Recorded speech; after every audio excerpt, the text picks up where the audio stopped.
നമസ്കാരം. ആധാറിലെ തിരുത്തലുകൾ ഇനി അങ്ങോട്ട് വലിയ ബുദ്ധിമുട്ട് സൃഷ്ടിക്കുവാൻ പോകുകയാണ്. സർക്കാർ ഇപ്പോൾ കർശന നിബന്ധനകൾ മുന്നോട്ട് വെച്ചിരിക്കുകയാണ്.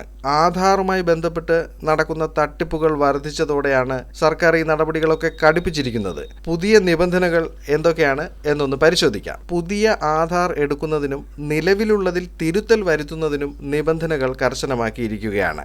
ആധാർ അതോറിറ്റി UIDAI ആണ് നിർദ്ദേശങ്ങൾ മുന്നോട്ട് വെച്ചിരിക്കുന്നത്. ചെറിയ പൊരുത്തക്കേടുകൾ വന്നാലും അത് ഇനി വലിയ ബുദ്ധിമുട്ടാകും. തിരുത്തുന്നതിനും കർശനമായ നിയന്ത്രണങ്ങളാണുള്ളത്.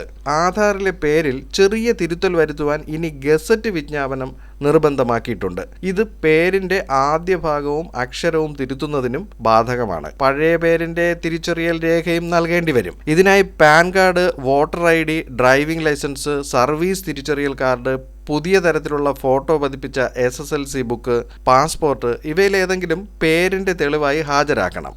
ഏറ്റവും പ്രത്യേകത എന്നത് പേര് തിരുത്താൻ ഇനി 2 അവസരം മാത്രമേ നൽകൂ എന്നതാണ്.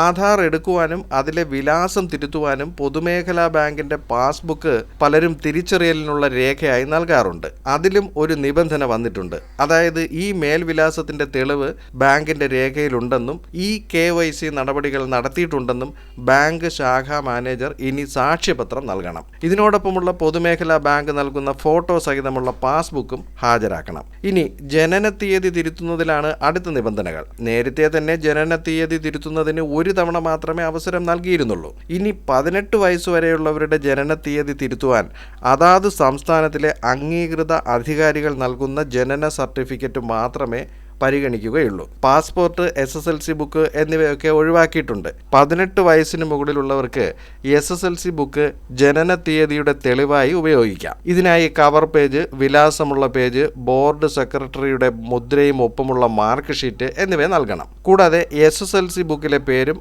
ആധാറിലെ പേരും ഒരുപോലെ ആയിരിക്കണം.